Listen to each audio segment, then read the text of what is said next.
Hello, good morning everyone. সবার কি খবর?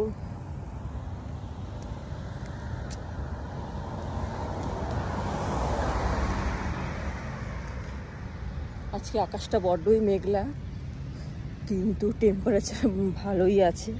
ঘরে তো টেকা যাচ্ছে না, প্রচণ্ড গরম। আজকের থেকে মানে খুবই গরম পড়ে গেল এখানে। আর ওদের স্কুলও শেষের পথে, স্কুল আর বেশি দিন নেই। এখন একটু ওই ফান টান হচ্ছে একটু। আজকে এই ফান ডে, আজকে ওই বিচ ডে, আজকাল ওই ফিল্ড ট্রিপ, এই করে করেই এখন সময় কেটে যাবে এদের। আর 1 উইক আছে হাতে। উফ, কি দারুণ লাগছে বাবুটা। সানরাইজ হয়ে গেছে 6:10-এ, এখন বাজে 7 AM। তো আজকে রোদটা নেই বাইরে। হাত থেকে মোবাইলটা পড়ে যাচ্ছিল, হাত থেকে।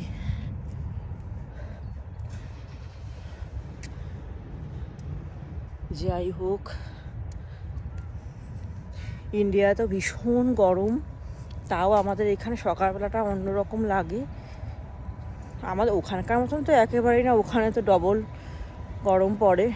এখানে আজ ধরুন 31, আর ওখানে মানে তো প্রচুর গরম, প্রচুর গরম ওখানে।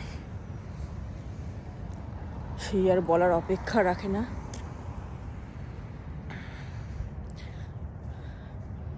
আজকে আর ভোরবেলা রান্নাবান্না নেই অত ভোরে। আজকে অফিস ঘরেই আছে। মোবাইলটা বারে বারে স্লিপ কাটছে।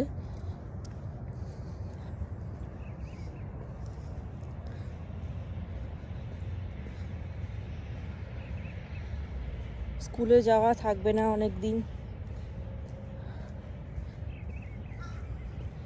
যেন মনে হবে অনেক কাজ করছি না বা কিছু। কাক ডাকছে।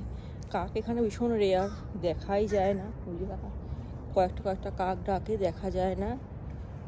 খুবই বিরল এখানে কাক মানে দেখাটা।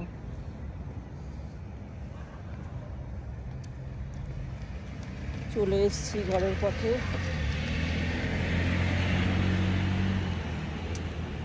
চলে এসেছি ঘরের পথে।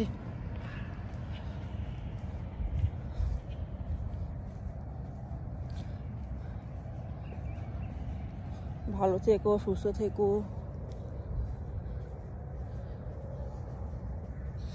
এখানে যখন গরম পড়ে আমরা তো সবসময় ভাবি যে ওখানকার মানুষের কি অবস্থা। 45 ডিগ্রিতে মানুষ কী করে সহ্য করছে ভগবানই জানে। এত গরম কেউ সহ্য করতে পারে? জানি না এত গরম কেন পড়ছে ওখানে মানুষের, জানি না। তো চলো, ঠিক আছে, ভালো থেকো সবাই। Tata, bye bye. ব্লগগুলো দেখো, ব্লগগুলো ভালো লাগলে লাইক কমেন্ট করো, সাবস্ক্রাইব করো চ্যানেলটা।